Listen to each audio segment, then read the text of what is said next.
कांग्रेस एक बार फिर मुश्किल में नजर आ रही है। कांग्रेस को समझ ही नहीं आ रहा कि क्या करें। कांग्रेस राहुल गांधी की सियासी लॉन्चिंग में लगी हुई है, लेकिन हर बार उनकी सियासी लॉन्चिंग फेल होती जा रही है। अब छात्रों के मुद्दे पर राहुल गांधी सरकार को घेरने की कोशिश कर रहे हैं, लेकिन ये मुद्दा भी उनके हाथ से निकलता जा रहा है। इस बार सोनम वांगचुक ने राहुल गांधी का खेल खराब कर दिया है।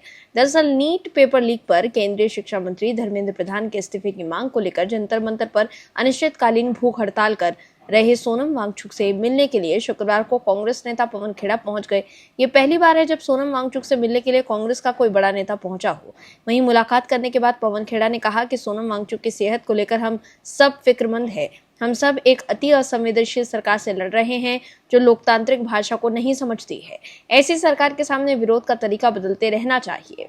इस सरकार के खिलाफ अपनी जान जोखिम में डालने से कोई नतीजा नहीं निकलेगा। पवन खेड़ा ने सोनम वांगचुक और उनके साथ अनशन कर रहे अन्य साथियों से अपनी जान जोखिम में न डालने की अपील की है। कैसे सोनम वांगचुक के धरना से कांग्रेस की चिंता बढ़ गई है, बताते हैं आपको इस रिपोर्ट में। दर्शकों, पेपर लीक के खिलाफ विपक्ष के लोग आपस में बटे नजर आ रहे हैं। एक तरफ सोनम वांगचुक और सीजेपी का प्रोटेस्ट जंतर मंतर पर चल रहा है, तो वहीं राहुल गांधी छात्रों की कूच कार्यक्रम कर रहे हैं। दरअसल सीजेपी के आंदोलन को देखते हुए राहुल गांधी ने भी जल्दबाजी में छात्रों की कूच कार्यक्रम की शुरुआत की थी। राहुल गांधी और कांग्रेस को लगा कि कहीं जेनजी वोट बैंक में सीजेपी न सेंध लगा ले, इसलिए ही कांग्रेस ने भी शिक्षा मंत्री धर्मेंद्र प्रधान के इस्तीफे की मांग को लेकर छात्रों की कूच कार्यक्रम की शुरुआत कर दी। लेकिन सीजेपी और सोनम वांगचुक के अनशन के बारे में राहुल गांधी की चुप्पी पर सोनम ने सवाल उठाए हैं, जिस पर कांग्रेस तिल मिला गई है। दरअसल सोनम वांगचुक और प्रदर्शनकारियों की एक बड़ी मांग ये है कि राहुल गांधी उनके समर्थन में बोलें और शायद वांगचुक से मिलने भी आए। हो सकता है कि राहुल गांधी कोई बयान दें या प्रदर्शनकारियों से मिलने आए, लेकिन ये घटनाओं का ये मोड़ मुझे बहुत थोड़ा अजीब लगता है। जब कांग्रेस जनता पार्टी पहली बार सोशल मीडिया पर सामने आई तो उसे मिली प्रतिक्रिया खबर बन गई। उस समय सीजेपी के लोगों ने धारणा बना दिया कि भारत में कुछ बड़ा होने जा रहा है। मुख्य विपक्ष दल कांग्रेस और उसके नेता राहुल गांधी सरकार का प्रभावी तरीके से विरोध करने में नाकाम रहे थे, इसलिए युवाओं ने खुद ही एक आंदोलन खड़ा कर दिया। माना गया कि यह आंदोलन लगातार मजबूत होगा, लेकिन हकीकत यह है कि इस आंदोलन के फेल होने के बाद अब सीजेपी के समर्थक उसी मुख्य विपक्ष से समर्थन पाने की ओर ध्यान देते हुए दिखाई दे रहे हैं, जिसका विकल्प बनने की बात वो कर रहे थे। ऐसे में अब धीरे धीरे इस आंदोलन की हकीकत बाहर आ गई है। ये भी विपक्ष का एक टूल किट है। वहीं अब सोनम वांगचुक ने शुक्रवार को अहम टिप्पणी की। उन्होंने समर्थकों से कहा कि मैं किसी भी हालत में 20 जुलाई तक जिंदा रहूंगा, ताकि मैं आप सबके साथ संसद तक मार्च कर सकूं, और अगर 20 जुलाई को हमारा मार्च सफल नहीं रहा तो मैं भूत बनकर वापस आऊंगा। इसके साथ ही सोनम वांगचुक ने राहुल गांधी की चुप्पी पर सवाल खड़े किए हैं।